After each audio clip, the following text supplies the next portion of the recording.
Prime debate में आपका स्वागत है। हिमाचल प्रदेश विधानसभा चुनाव में शिक्षा एक अहम मुद्दा बनकर उभर रहा है। प्राथमिक शिक्षा या फिर शिक्षा का आधारभूत विकास तो मुद्दा है ही, इस बार खींचतान उच्च शिक्षा को लेकर ज्यादा हो रही है।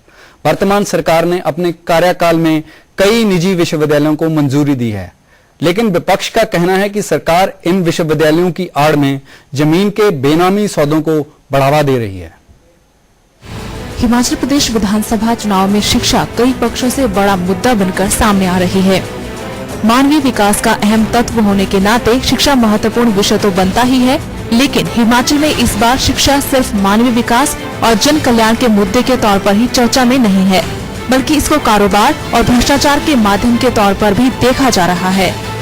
अंग्रेजों के दौर में शिमला ग्रीष्मकालीन राजधानी होने के कारण शिक्षा का प्रसार यहाँ पर बहुत पहले शुरू हो गया। इस वक्त साक्षरता दर के हिसाब से हिमाचल केरल, मिजोरम, त्रिपुरा और गोवा के बाद 5वें नंबर पर आता है।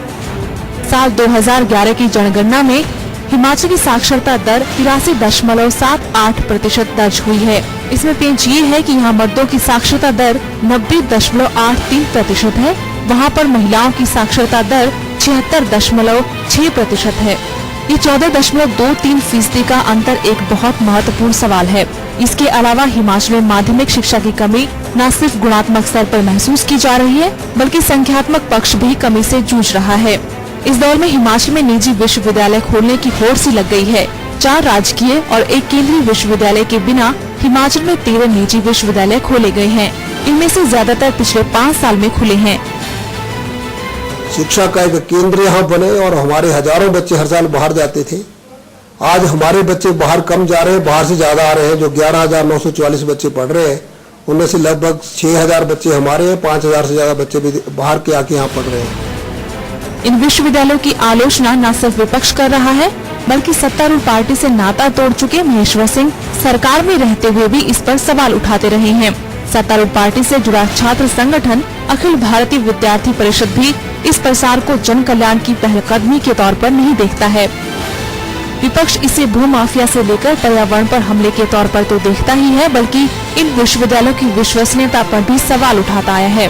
बिना सोचे समझे, without going to credentials of the people who are running the university, whether they have the technical know-how for it, whether they have the resources for that, whether they have the necessary education to run such institutions, तो ये इसको देखे बिना जो है यहाँ पर बड़े पैमाने के ऊपर जो नई विश्वविद्यालय खोले गए हैं। जहां सरकार इन विश्वविद्यालयों को उपलब्धि मानती है, वहीं विपक्ष इसे अपने तरकश का सबसे कारगर तीर मान रहा है। हिमाचल चुनाव में शिक्षा कितना अहम मुद्दा रहेगा, जानते हैं हमारे मेहमानों से। हमारे साथ स्टूडियो में मौजूद हैं चंद्रसुता डोगरा, जो एक पत्रकार हैं, और गुरमीत सिंह, जो लेक्चरर हैं, पंजाब यूनिवर्सिटी में हिंदी पढ़ाते हैं। वहीं शिमला से हमारे साथ जुड़ेंगे गणेश दत्त जी, जो हिमाचल भाजपा के प्रवक्ता हैं, और साथ ही न्यूज रूम से हमारे साथ जुड़ेंगे हमारे संवाददाता शमशेर चंदेल। आप सभी का आज की चर्चा में स्वागत है। चंद्रसुता जी, मैं आपसे शुरू करता हूं। शिक्षा के बारे में जो पूरी हिमाचल की बहस है, वो पिछले तकरीबन 2 सालों से जो वहां पर निजी विश्वविद्यालय हैं उनके साथ जुड़ गई है। आप इस पूरे मुद्दे को वैसे कैसे देखती हैं कि वहां पर शिक्षा की जरूरतें क्या हैं और वहां पर ढांचा कैसा है? देखिए, हिमाचल जितना इस स्टेट ने एलिमेंट्री एजुकेशन में नाम कमाया है पिछले 2 डेकेड्स में, और जो हम देखते हैं जिसकी वजह से लिटरेसी रेट इतना हाई हो गया है compare to Punjab and Haryana और बाकी स्टेट्स में, नेशनल एवरेज से भी बहुत ज्यादा है। लेकिन हायर एजुकेशन की तरफ जब हम आते हैं तो वहां थोड़ा सा हिमाचल पिछड़ा हुआ है, और जिसको कोशिश की थी प्रेजेंट गवर्नमेंट ने, अनफॉर्चुनेटली वो इस पूरे रियल एस्टेट और खूब सारी इरेगुलरिटीज के मामले में उलझ गए हैं। जो मेन इसमें एलिगेशन लगा है कि ये शिक्षा के संस्थान जो निजी यूनिवर्सिटीज 13-14 जो आई हैं पिछले 2-3 सालों में, शायद ज्यादा, कि ये more of real estate ventures हैं, ना कि इतना ज्यादा शिक्षा की तरफ इतना इनका एक तो कैपेबिलिटी भी नहीं है, ना ये प्रॉपर यूजीसी के नॉर्म्स फॉलो कर रहे हैं इन टर्म्स ऑफ फैकल्टी, ना इनके पास प्रॉपर इंफ्रास्ट्रक्चर है। इवन कुछ इरेगुलरिटीज जो सामने आई हैं वो ये भी हैं कि वो मैट्रिकुलेट स्टूडेंट्स को बीटेक और क्लासेस में भर्ती कर रहे थे, जिसकी वजह से शायद एक यूनिवर्सिटी को फाइन भी किया है सरकार ने अभी। तो इन सब चीजों को देखते हुए ऐसे नजर आता है जो कुछ एलिगेशंस लगाई गई हैं कि सही तरह के लोगों को परमिशन नहीं दी गई है, कुछ हद तक ये देखने को आ रहा है। गुरमीत, एक जो मुद्दा रहा है कि जहां पर साक्षरता दर का मसला है, उसमें बहुत ज्यादा है साक्षरता दर, पूरे मुल्क में 5वें नंबर पर है। लेकिन एक मुद्दा तो वहां पर है कि जो मर्दों की साक्षरता दर है उसके मुकाबले में औरतों की साक्षरता दर बहुत कम है। यहाँ पर तो प्राइमरी एजुकेशन में एक एफर्ट वहां पर दरकार है। उसके बिना जो सेकेंडरी एजुकेशन है वो वहां पर क्वालिटेटिव और क्वांटिटेटिव दोनों किस्म के सवाल वहां पर पहले भी थे। आप क्या देखते हैं इसको? देखिए, पहली तो दलजीत ये है कि हम लोग आज चुनाव के दौरान शिक्षा पे बात कर रहे हैं, या हिमाचल में शिक्षा अगर चुनाव में वाकई बहस का मुद्दा बनता है तो ये मैं बहुत शुभ लक्षण मानता हूं, क्योंकि आमतौर पर शिक्षा, स्वास्थ्य ऐसी चीजें चुनाव में मुद्दा नहीं बनती, भ्रष्टाचार या जाति या ये ज्यादा बनती है। तो एक तो ये अच्छी बात है और आप भी इसके लिए बधाई के पात्र हैं कि अगर आप इस मुद्दे को लेकर बहस कर रहे हैं। जहां तक क्वालिटी एजुकेशन की, देखिए हिमाचल में ये जो थोड़ा बहुत अंतर मर्दों और लड़कियों और लड़कों का हम कहें, वो तो थोड़ा सा माइंडसेट और जगहों पर भी है, आप देखते ही ट्रेंड है सभी प्रदेशों में, शायद ये मिलेगा एक आध प्रदेश को छोड़ के, मणिपुर जैसे को, तो उसमें। लेकिन फिर भी हिमाचल के जो फिगर्स हैं वो ऐसा नहीं है कि वो कोई निराशाजनक हैं। राष्ट्रीय औसत से महिलाओं के मामले में भी और पुरुषों के मामले में भी वो आगे हैं। लेकिन जब उच्च स्तर पर जाने की हम कोशिश करते हैं, कहते हैं कि हमें आगे बढ़ना है, तो वो एक एरिया है जहां पर आगे बढ़ने की जरूरत है। अब मैं उसी पे आ रहा था। एक तो होगी साक्षरता की बात, इंफ्रास्ट्रक्चर की बात। एक है कि आप आज जो प्रतियोगिता का युग है उसमें आपके बच्चे कैसे परफॉर्मेंस देते हैं। अभी भी जैसे हम धूमल साहब का भी स्टेटमेंट सुन रहे थे आपके अभी रिपोर्ट में जो आपने दिखाई इस चर्चा से पहले, उसमें ये कह रहे थे कि बाहर से लोग बहुत आ रहे हैं पढ़ने के लिए हिमाचल में। इसका मतलब क्या हुआ? इसका मतलब ये हुआ कि जो, अगर आप फिगर उठा के देखेंगे तो यूनिवर्सिटीज का तो 13 यूनिवर्सिटीज का मुझे पता नहीं, इसके अलावा प्राइवेट कॉलेजेस भी बहुत खुले हैं, टेक्निकल के, बीएड के, ये उनमें अगर आप देखेंगे तो 50% से ज्यादा सीटें खाली भी रही हैं। ऐसा भी पिछले दिनों देखने में आया है। तो क्या हिमाचल जैसे राज्य में जहां पर कंस्ट्रक्शन एक्टिविटी हमेशा ये मुद्दा रहता है कि आप जब भी पहाड़ों में कोई कटाई होती है, कोई कंस्ट्रक्शन होता है, तो एक हमेशा पर्यावरण की दृष्टि से, अन्य दृष्टियों से एक सवाल उठता है। तो अगर वहां पर क्या इतनी जरूरत है, पहले तो ये बात। और दूसरा जो क्वालिटी की बात है दलजीत, मैं भी आज जब आपने मुझे बताया, मैं कुछ पता कर रहा था एक दो दोस्तों से। देखिए स्कूल्स में क्या है, हिमाचल में बहुत स्कूल हैं, इसमें कोई दो राय नहीं है। इंफ्रास्ट्रक्चर बहुत है, हर गांव में आपको स्कूल मिल जाएगा, सरकार ने मुहैया कराया। पर एक तो स्टाफ की शॉर्टेज है, फिर जो टीचर्स हैं उनको आप जनगणना में भी आप लगाते हैं, मिड डे मील में भी लगाते हैं, फैमिली का रजिस्टर भी उन्होंने लगाना है। तो वहां से ये शुरू होती है बात जो आप क्वालिटी एजुकेशन की कर रहे हैं, या बच्चे कहां पर कंपटीशन में खड़े हो रहे हैं। तो इसका मतलब ये है कि जो क्वालिटी का मसला है वो तो प्राथमिक शिक्षा से लगातार से शुरू होता है, और उसके बाद क्वांटिटी का मसला जो है वो हायर स्कूल में ज्यादा है। बिल्कुल। और उसी किस्म के सवाल जो हैं, जो अभी नए विश्वविद्यालय बने हैं, उनके मैं यही पूछना चाहूंगा गणेश दत्त जी से। गणेश दत्त जी, जो आपने इनिशिएटिव्स पिछले 4 साल में लिए हैं, उन सभी पे तमाम किस्म के सवाल हैं कि जो किया जा रहा है उसके पीछे कुछ और है, खासतौर पे भूमाफिया है और पर्यावरण का नुकसान हो रहा है, और लंबे समय के लिए ये शिक्षा के इनिशिएटिव नहीं है। आप क्या कहना चाहेंगे?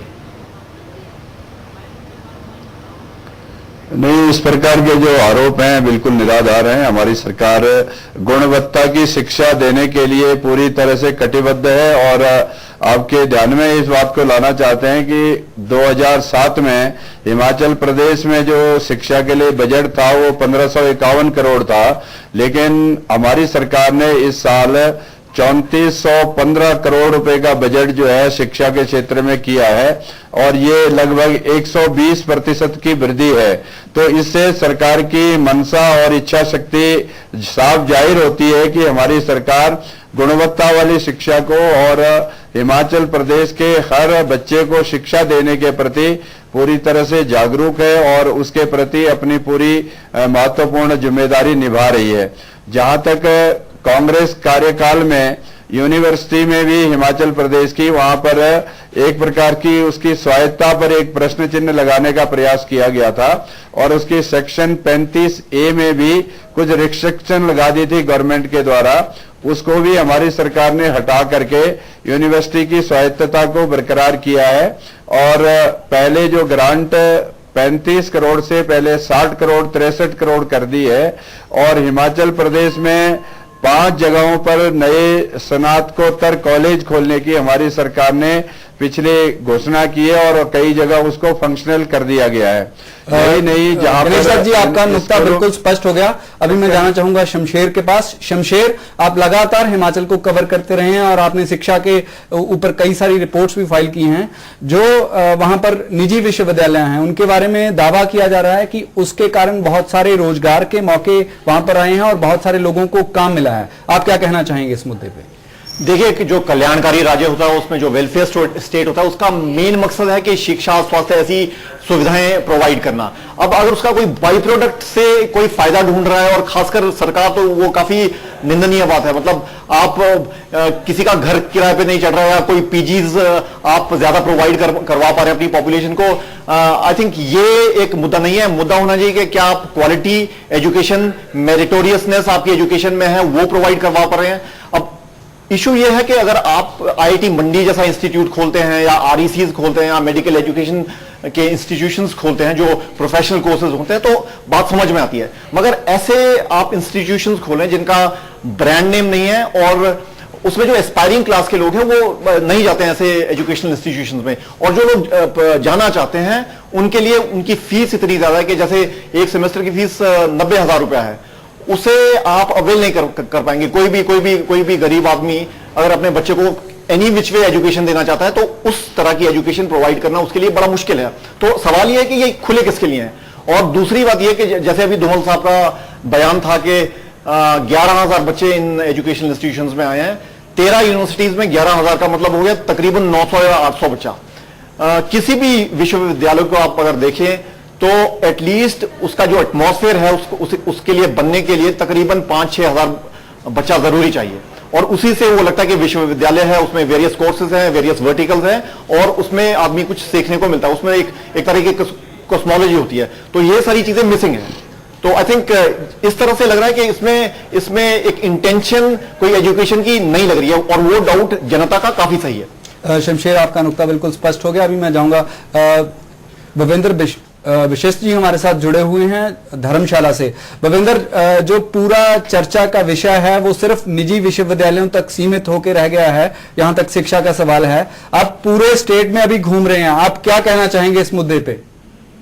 दलजीत, निजी विश्वविद्यालय की बात कर रहे हैं। मैं पहले सुन नहीं पाया किसने क्या कहा क्योंकि मैं अभी जुड़ा हूं थोड़ी देर पहले, लेकिन मुझे जहां तक लगता है हिमाचल में अगर शिक्षा के दृष्टि से हम लोग देखें तो दूसरे राज्यों की तुलना में काफी अच्छी स्थिति है।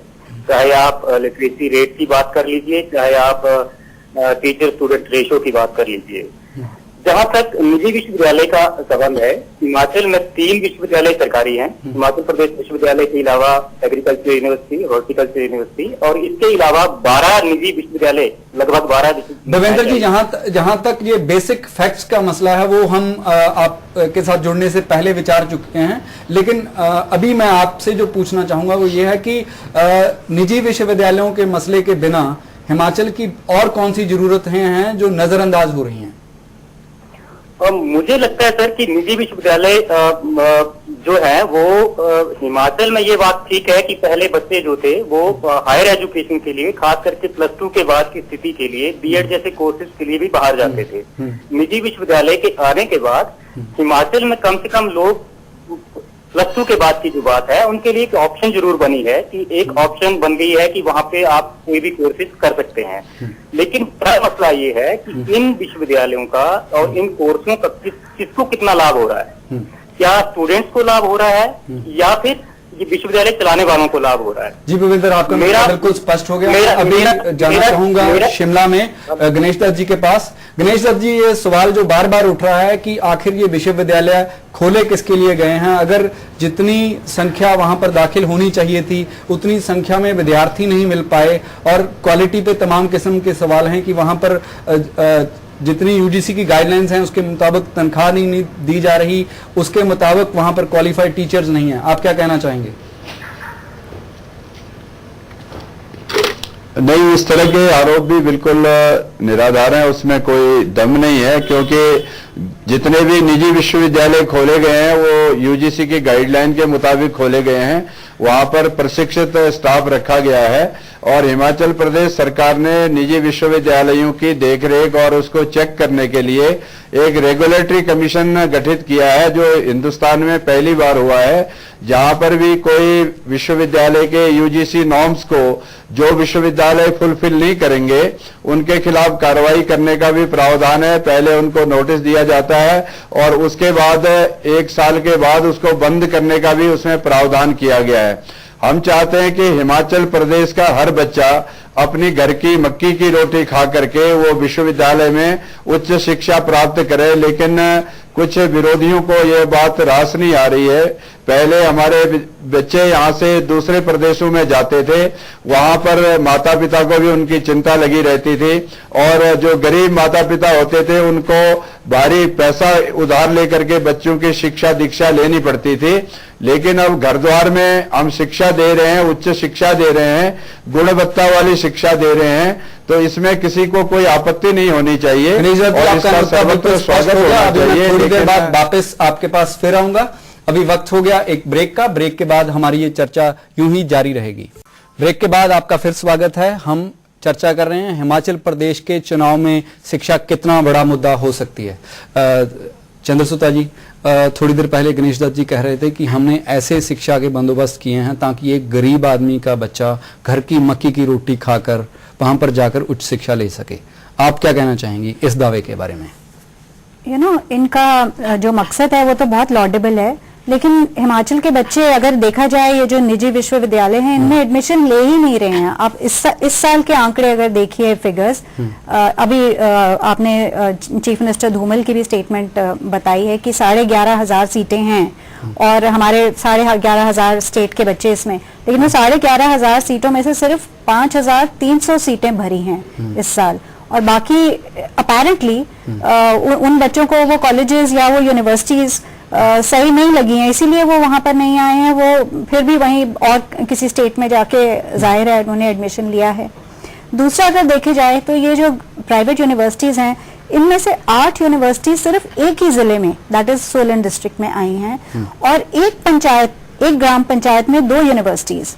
मतलब अगर आप वहां जाके देखिए भी तो बिल्कुल साथ सटे हैं आसपास की पहाड़ियों में, तो ऐसे लगता नहीं है। पंचायत में 3 निजी यूनिवर्सिटीज और सोलन जिले में, जो कि वैसे भी एक रियल एस्टेट डेस्टिनेशन माना जाए, या तो सरकार को कुछ इस तरह के नॉर्म्स बनाने चाहिए कि अगर एक जिले में एक यूनिवर्सिटी आ गई है तो एटलीस्ट वो स्कैटर तो होनी चाहिए बाकी और जिलों में, सो दैट इक्वल डिस्ट्रीब्यूशन होता। अब वो सभी एक ही जिले में कॉन्सेंट्रेटेड हैं। कॉन्सेंट्रेशन जो है ये एक बहुत बड़ा सवाल है। मैं चलता हूं शमशेर के पास। शमशेर, ये जो मसला है कि एक ही जिले में इतनी सारी यूनिवर्सिटीज और उसके बाद वहां पर कितने विद्यार्थी जा सकते थे, कितने अभी पढ़ रहे हैं, ये एक बड़ा मुद्दा बन के आ रहे हैं। क्या कहेंगे आप इसके बारे में? एक पंचायत में 2 या 3 यूनिवर्सिटीज हैं और वहां सिर्फ एक माध्यमिक पाठशाला है और एक प्राइमरी स्कूल है। ये ज्यादा फनी है कि आपके पास हाई स्कूल एक है, प्राइमरी स्कूल 1 या 2 है और यूनिवर्सिटीज 3 हैं। और इसी वजह से जो इंटेंशन है इनकी एजुकेशन प्रोवाइड करने की, उस पर सबको डाउट होता है। और ये सिर्फ कांग्रेस पार्टी नहीं बोल रही, ये अगर आप वहां के लोगों को जाके भी पूछें और हिमाचल में वेरियस प्लेसेस पे जाके लोगों को पूछें तो ये जो यूनिवर्सिटीज हैं, ये कॉलेजेस हैं, यहाँ लोकल बच्चे बिल्कुल भी पढ़ने नहीं आ रहे हैं। डेंटल कॉलेज है सुंदरनगर में, वहाँ आधी सीटें खाली हैं और ऐसे लोग हैं जिन्होंने अपने बच्चों को वहाँ एडमिशन दिलवाई मगर उन्हें फैकल्टी ठीक नहीं लगी और कॉलेज भी ठीक नहीं लगा और उसके बाद उन्होंने ट्रांसफर कर लिया एडमिशन कहीं और। तो ये जो तर्क है कि यहाँ के बच्चे यहीं पढ़ेंगे, उसका कोई उस पर कोई बिलीफ नहीं है किसी को। और दूसरी बात, ये उन्हें फायदा भी नहीं पहुंचा पा रहा है हिमाचल के बच्चों को। गुरमीत, एक जो मुद्दा है कि आमतौर पे माना जाता है शिक्षा में कि अगर आपका जो बेस है, खासतौर पे जो प्राथमिक शिक्षा है वो बहुत स्ट्रांग है, उसके बाद माध्यमिक शिक्षा की क्वालिटी बेहतर होती है और उसके बाद जो हायर एजुकेशन है उसकी क्वालिटी बेहतर होती है। यहाँ पर यूनिवर्सिटीज ज्यादा हैं, कॉलेजेस कम हो गए हैं। नेचुरली अब जैसे ये पॉइंट आउट कर रहे हैं, वैसे भी आप देखो जैसे शमशेर बता रहे थे कि फीस इतनी ज्यादा है। अब जो गणेश दत्त जी कह रहे थे कि मक्की की रोटी, मेरा मानना अभी भी है कि जो बंदा शिमला से पंजाब यूनिवर्सिटी में आगे पढ़ता है, और मुझे नहीं लगता कि कोई प्राइवेट यूनिवर्सिटी खोलने के बाद पंजाब यूनिवर्सिटी में जो हिमाचल से लोग आते हैं, क्योंकि हम लोग तो वहां पढ़ाते ही हैं, कि उनकी संख्या में कोई कमी आई हो तो वो शायद सस्ता पड़ेगा। और जहां मान लीजिए जैसे धर्मशाला में केंद्रीय विश्वविद्यालय खुला है, वो बिल्कुल अच्छा है, उससे निश्चित तौर पर एक विकास होगा। प्राइवेट यूनिवर्सिटीज में ये सवाल हमेशा रहता है कि आपकी गुणवत्ता या आपकी जो फीस है या आपकी जो इंटेंशन है उसको लेके, और क्या ट्राइबल एरियाज में कोई यूनिवर्सिटी खुली है? जैसे सोलन में इतनी यूनिवर्सिटीज खुली हैं, तो जो ट्राइबल एरियाज के बच्चे आपको पता है वो भी यहाँ पर आके पढ़ते हैं। तो ये बहुत सारे सवाल हैं। और जहां तक प्राथमिक शिक्षा का, देखिए ये बड़ा रोचक, मैं आपको बात बताऊं कि प्राइवेट जो प्राथमिक शिक्षा में, तो क्योंकि मैंने कुछ दोस्तों से बात की तो लोग प्राइवेट स्कूल्स को तरजीह देते हैं, क्योंकि वहां पर उन्हें लगता है कि इंफ्रास्ट्रक्चर, लेकिन यूनिवर्सिटी और कॉलेज में वो जाके सरकारी को तरजीह, क्योंकि वहां पर विश्वसनीयता अभी शायद सरकारी विश्वविद्यालयों की ज्यादा है, प्लस जो फीस का स्ट्रक्चर है। देखिए प्राइवेट यूनिवर्सिटी जो आएगी वो अपने फायदे के लिए ही ज्यादा ये माना जाएगा, उसका एक मेन कारण रहेगा। तो फीस जरूर ज्यादा। अगर आप हिमाचल प्रदेश विश्वविद्यालय की तुलना किसी प्राइवेट विश्वविद्यालय से करेंगे तो आपको बहुत बड़ा गैप मिलेगा। और जैसे मैं कह रहा हूँ सेंट्रल यूनिवर्सिटी आई है, उसका बहुत लाभ होगा उस एरिया। आपका नुकता बिल्कुल स्पष्ट हो गया। गणेश लाल जी, ये सारे सवाल हैं, चंडीगढ़ विश्वविद्यालय में पढ़ाते हैं। गुरमीत जी, इन्होंने जो सवाल आपके ऊपर उठाया वो ये है कि जो विद्यार्थी जितनी संख्या में पहले हिमाचल से चंडीगढ़ में आके पढ़ते थे वो तकरीबन उतने ही हैं, और जो निजी विश्वविद्यालय हैं वो उन लोगों को कैसे पढ़ा सकते हैं जो बहुत कम फीस दे सकते हैं। वहां पर एक आम गरीब आदमी का बच्चा मक्की की रोटी खा के घर से जाके कैसे पढ़ सकता है? निश्चित तौर पर उनकी बात बिल्कुल ठीक है कि अभी कुछ लोगों का क्रेज रहता है कि भी घर से दूर जाकर के बच्चे को पढ़ाना है, लेकिन जैसे जैसे विश्वविद्यालय का स्तर बढ़ेगा और उसकी विश्वसनीयता, उसकी क्रेडिबिलिटी लोगों के ध्यान में आएगी और उनके जहन में बैठेगी, तो निश्चित तौर पर यहाँ पर संख्या भी बढ़ेगी और बच्चों का आना जाना भी बढ़ेगा। सोलन में कुछ विश्वविद्यालय ज्यादा होने की बात कही है, मैं आपके ध्यान में लाऊं कि सोलन जो है क्लाइमेटिकली भी बहुत अच्छा स्थान है, और हरियाणा, उत्तराखंड और पंजाब, चंडीगढ़ का और हिमाचल का भी एक अच्छा सेंटर बनता है। उसके कारण ही लोगों ने, जो प्राइवेट यूनिवर्सिटी वालों का थोड़ा विश्वास उस जगह पर बढ़ा है। अब निजी विश्वविद्यालय खोलने वाला कोई सब्जी की दुकान तो है नहीं, उसके लिए इतना बड़ा इंफ्रास्ट्रक्चर चाहिए, स्टाफ चाहिए, उसके लिए जगह चाहिए। तो ये सारे तामझाम जुटाने के बाद ही प्राइवेट यूनिवर्सिटी का वहां पर गठन हुआ है। निश्चित तौर पर ये अभी एक प्रोसेस है कि घर से बच्चा अपने घर के पास ही यूनिवर्सिटी में जाए, और ये समय के बढ़ते आगे निश्चित तौर पर जैसे ही यूनिवर्सिटी की क्रेडिबिलिटी बढ़ती जाएगी, उसकी विश्वसनीयता बढ़ेगी, वहां से लोगों को लगेगा कि नहीं, मेरा बच्चा चंडीगढ़ के बजाय अब सोलन के विश्वविद्यालय में पढ़ करके एक अच्छा स्टूडेंट बन सकता है, एक अच्छा नागरिक बन सकता है। तो ये आने वाले समय के लिए एक अच्छी प्रक्रिया ये हो सकती है। और जैसे जी आपका जो नुकता है वो बिल्कुल स्पष्ट हो गया कि जो प्राइवेट यूनिवर्सिटी है वो कोई सब्जी की दुकान तो है नहीं। अगर वो सब्जी की दुकान नहीं है तो साथ में वो जन कल्याण की भी दुकान नहीं हो सकती है। आप सारे लोग आज की इस चर्चा में शामिल हुए, आप सभी का बहुत बहुत धन्यवाद। शिक्षा के निजीकरण को लेकर बहस काफी लंबे समय से चलती आ रही है, लेकिन हिमाचल में यह बहस सिर्फ निजीकरण तक ही सीमित नहीं है। यहाँ जो कारोबार बनाम शिक्षा के विकास के रूप में उभर कर सामने आई है, और इसके साथ पर्यावरण और भूमाफिया के सवाल भी जुड़े हुए हैं। देखना यह होगा कि मौजूदा चुनाव में सियासतदान इन मुद्दों पर क्या कहते हैं और जनता उनसे क्या मांग करती है। इसी के साथ हम आज का प्राइम खत्म करते हैं। नमस्कार, सत श्री अकाल, खुदा हाफिज।